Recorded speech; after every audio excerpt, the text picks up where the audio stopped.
The I world 999 రూపాయల frame కొంటే blue cut lens free, 1499 రూపాయల ఫ్రేమ్ కొంటే ప్రోగ్రెసివ్ లెన్స్ ఫ్రీ మరియు ఫ్రీ ఐ చెకప్ మంచిర్యాల చౌరస్తా చొప్పదండి రోడ్ కరీంనగర్.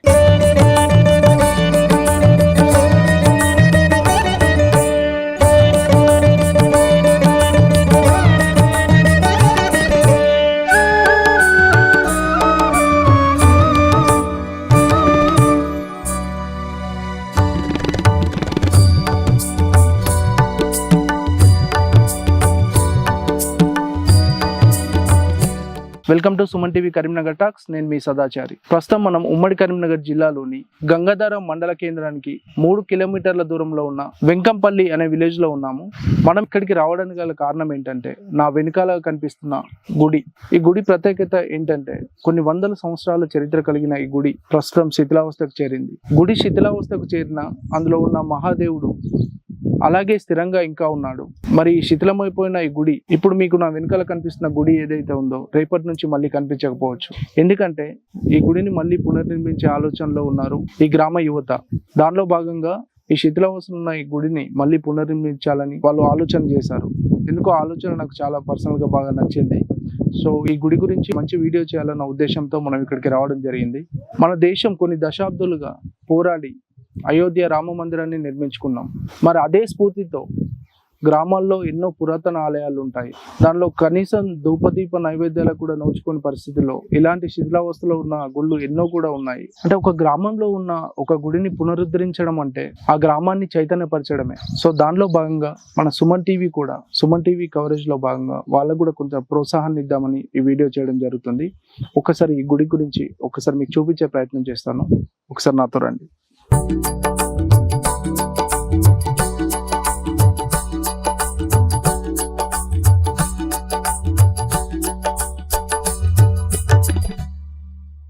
ఈ గుడిని చూస్తుంటేనే తెలుస్తుంది, చాలా వందల సంవత్సరాల చరిత్ర గల గుడి అని చూస్తేనే తెలిసిపోతుంది. మీరు ఈ గుడిని చూసినట్టయితే మొత్తం కూడా రాతితో శిల్పాలతో చెక్కిన గుడిలాగానే ఉంటుంది. అన్ని కూడా రాతితోనే నిర్మితమై ఉన్నాయి. ఈ ధ్వజ స్తంభాలు కానీ ఈ గుడికి మహాద్వారంతో సహా అన్ని కూడా రాతితో నిర్మితమై ఉన్నాయి. సో అప్పటి ఇన్ఫ్రాస్ట్రక్చర్ కూడా నాకు తెలిసి ఇది చోళ కాలం నాటిది అని ఇక్కడ తెలిసిన పెద్దవారు అయితే చెప్తున్నారు. ఈ ధ్వజ స్తంభాలు చూసినట్టయితే ఒక సైడ్ గా గుడి మొత్తం కూడా ఒకవైపు వంగి ఉన్నట్టుగా ఉంటుంది. చాలా ఏళ్ల క్రితం గుడి కాబట్టి చాలా వరకు కూడా శిథిలావస్థకు చేరింది. కాకపోతే అప్పటి రాతి చెక్కడాలు గాని అవి గాని ఇంకా కూడా కొన్ని మనకు ఆనవాళ్లు కనిపిస్తా ఉన్నాయి. ఇక్కడ చూసినట్టయితే గుడికి ఎదురుగా నందీశ్వరుడు ఉన్నారు. కొంత భాగం భిన్నమై ఉంది. ఇక్కడ ఈ నందికి ఎదురుగా మహాదేవుడు ఆ శంకరుడు కొలువై ఉన్నాడు. ఒకసారి చూసుకున్నట్టయితే బ్రహ్మసూత్ర మహాలింగం ఇది.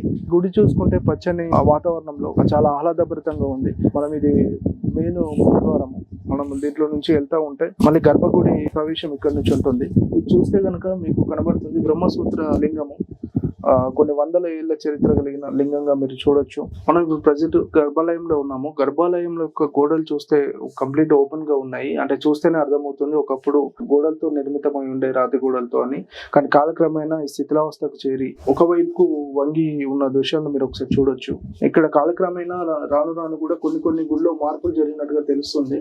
ఇవైతే ఏదైతే ఉందో ఇది ఫౌండేషన్ అలాగే ఉంది. బట్ దీనిపైన ఉన్న నిర్మాణాలు ఏవైతే ఉందో మళ్ళీ పడిపోతే మళ్ళీ అమర్చినట్టుగా మనకు తెలుస్తుంది. ఈ వెనకాల చూసినట్లయితే పూర్తిగా ఈ ఏవైతే మండప ధ్వజస్తంభాలు ఉంటాయో వాటిని తీసుకొచ్చి ఇక్కడ పెట్టినట్టుగా తెలుస్తుంది. రైట్ సైడ్ అయితే కంప్లీట్ గా తాకితే పడిపోయే పరిస్థితిలో ఉన్నట్టుగా కనిపిస్తుంది. వర్షాకాలంలో మొత్తం కూడా పడిపోయే అవకాశం కూడా ఉంది.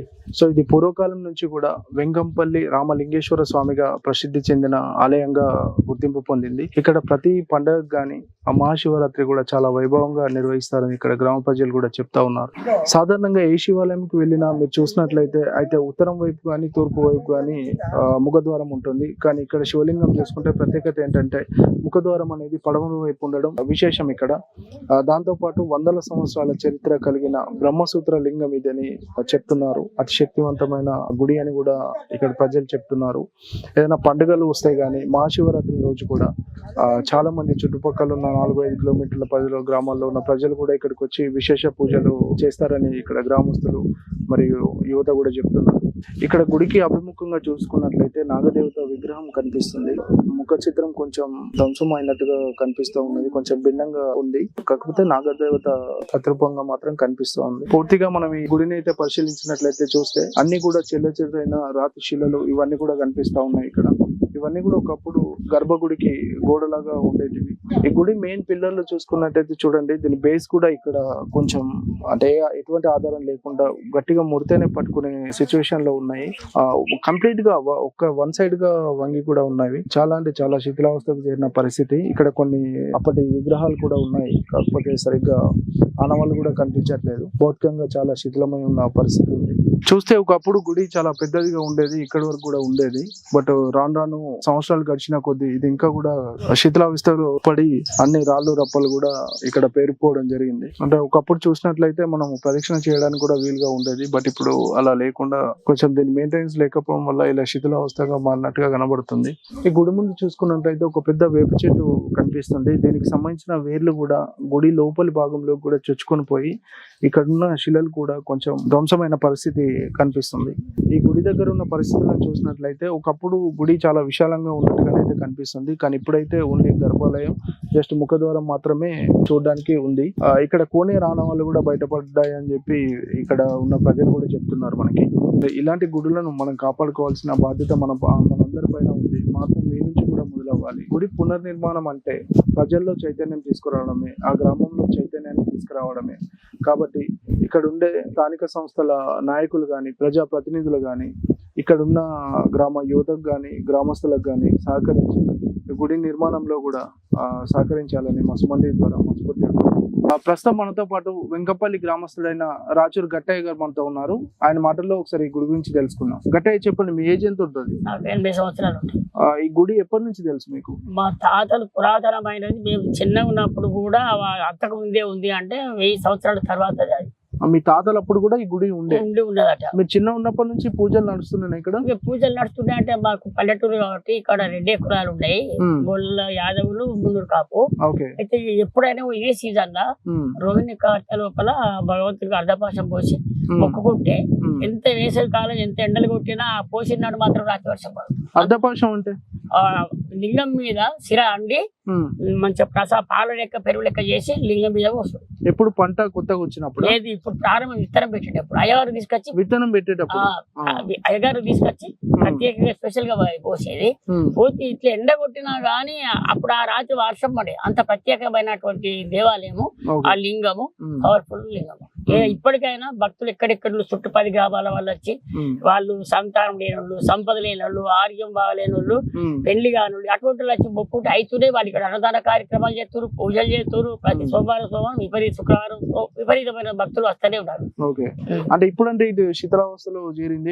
మీరు చిన్న ఉన్నప్పుడు బాగుంటుందా టెంపుల్? ఇదంతా కొంచెం నిదానం ఉండే, ఇప్పుడు కొంచెం అంగినట్లయితే కానీ శిలలు అవే అట్లనే ఉన్నాయి కానీ నీటారుగా ఉండే. అంటే దీన్ని ఎవరు కట్టించారు ఏందనేది ఏమన్నా? అయితే చరిత్రాత్మకమైనటువంటి ఒక శిల ఏది రాత వేయబడింది లేదు. మొన్న నేను అడిగిన తప్పతిని అడిగితే ఈ భూమి లోపల ఎక్కడ లోపల పడి ఉంటుందా, ఇది అంత ముందు గుండము అది ఉండే, ఇవన్నీ కూడిపినట్టు అట్లా ఎటో పడేసి నూకినట్టు ఇవన్నీ తీత బయటకు వస్తే కానీ లోపల చరిత్ర లేకుండా లేదు ఈ లింగం అన్నాడు.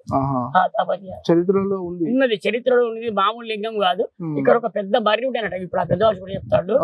అయితే ఆ మర్రి కింద ఋషులు తపస్సు చేసుకొని ఈ లింగాన్ని నిర్మించుకొని ఇది పూజ చేసుకొని తపస్సు చేసుకోవాలి. అప్పుడు ఆ చరిత్ర అట్లుంది. కానీ వాస్తవంగా నిజరూపంగా మనకి రాతపూర్వకంగానే శిల లేదు, రాసి ఉంటుంది కానీ ఎక్కడ ఉన్నది. గట్టయ్య గారు, ఇప్పుడు సాధారణంగా శివాలయాలు చూసుకుంటే అయితే ఉత్తరం వైపు కానీ తూర్పు వైపు కానీ ప్రధాన ద్వారం ఉంటది. మరి ఈ గుడి పడమటి వైపుగా ఉన్నది, ఏంది కారణం? అంటే ఈ విషయం ఏంటంటే కొంతమంది శాస్త్రజ్ఞులను పురాతనటువంటి పండితులను వేదాంతులను తెలుసుకుంటున్నారు. అంటే ఒక 2000 గుళ్ళను నేను ప్రతిష్ఠించిన, చూసినా, తిరిగిన, ఈ రాష్ట్రం కాకుండా ఎన్నో వేరే ఇతర దేశాలు కూడా చూసినా ఇది 3వది. ఇంతకుముందు ఒక 2 కనబడి పర్వతముఖపు లింగాలు, ఇది ఒకటి 3వ లింగము. కానీ ఈ లింగాలలో ఒక 5 లింగాలు ఉంటాయి.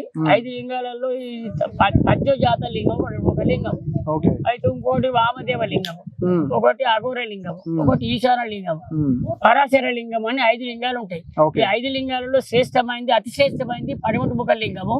ఈ లింగానికి ఫుల్ పవర్ ఉంటదని, పవర్ఫుల్ ఉంటదని చెప్పారు. అయితే ఏందిగా అంటే ఈ లింగానికి నిత్య పూజలు ఉండి నిత్య ధూపదీప ఆరాధన ఉంటే మాత్రం మామూలుగా ఉంటది. ఎంతటి గరీబుడైనా, ఎంతటి అనారోగ్యవంతుడైనా, ఎంతటి పరిస్థితి మంచిగా మూగవాడైనా కుంటివాడైనా అత్తే మంచి అయ్యేటువంటి పొజిషన్ ఉంటుంది ఈ దేవుని పూజ చేసిన వాళ్ళకు, దేవుని తలుసుకునే వాళ్ళకు. ఈ లింగం యొక్క ప్రత్యేకత అది అని చెప్పి పెద్దలు. మరి మీ గ్రామస్తులు ఈ గుడిని మరి ఇంకా ఏం చేయబోతున్నారు? మరి ఇలాంటి శిథిలావస్థలో ఉంది కదా. ఉంది అయితే అంత చిన్న కుటుంబాలు ఆ మాత్రం బతికే వాళ్ళు ఏదైనా కొంచెం చందాలు వేసుకొని కొంచెం చేద్దాం, కొన్ని బయట చందాలు వసూలు చేసైనా అభివృద్ధి చేద్దామని ఆలోచనలో ఉన్నారు.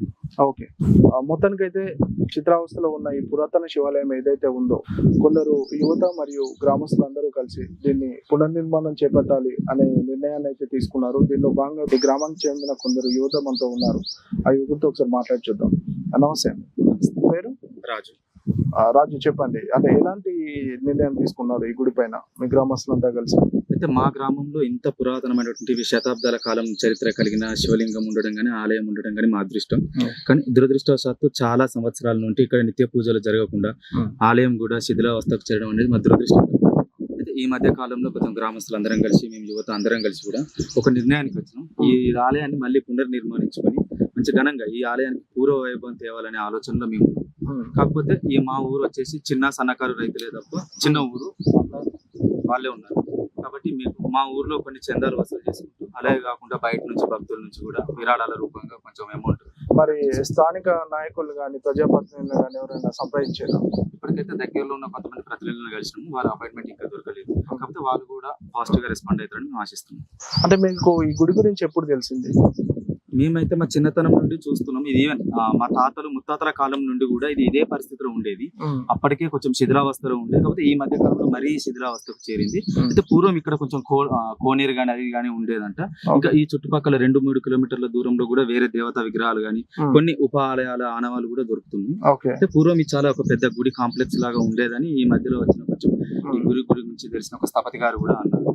అదే అందుకోసం అని చెప్పేసి మీకు కొంచెం మా యువత ఇంకా గ్రామస్తులందరూ కలిసి ఒక దృఢ సంకల్పంతో ఈ గుడికి పూర్వ వైభవం తేవాలనే ఆలోచనలో ఉన్నాం. మన భారతదేశం అయోధ్య రామ మందిరం కోసం కొన్ని దశాబ్దాలుగా పోరాడి మొత్తానికైతే అయోధ్య రామ మందిరాన్ని నిర్మించుకున్నాం. మరి అలాంటి చరిత్ర కలిగిన ఎన్నో ఆలయాలు మన చుట్టుపక్కల ఉంటాయి. వాటిని మనం బయటకు తీసుకురావాలి. వాటికి మళ్ళీ మన ఆలయాలు అంటే కేవలం ప్రాచీన శిలలు కాదు, అవి మన విలువలను పెంచే ఒకప్పుడు మన పూర్వీకులు ఆరాధించిన దేవాలయాలు. వాటిని సంరక్షించుకునే బాధ్యత మన పైన ఉంది. అంటే ఇలాంటి యువత మళ్ళీ గుళ్ళను పునర్నిర్మించాలనే ఆలోచన రావడం చాలా గొప్ప విషయము. మరి ఇలాంటి యువతకు స్థానిక సంస్థల నాయకులు కానీ ప్రజాప్రతినిధులు కానీ ఇంకొంచెం ఎంకరేజ్మెంట్ చేస్తే ఇలాంటి గుళ్ళకు మళ్ళీ పూర్వవైభవం వచ్చి ప్రజలు చైతన్యవంతులు, గ్రామాలు చైతన్యంగా మారుతాయి. సో ఇలాంటి వెంకపల్లి గ్రామంలోని ఈ గుడిని మీ ముందుకు తీసుకురావడం చాలా ఆనందంగా ఉంది. కెమెరామెన్ చింటూతో సదాచారి. Thank you.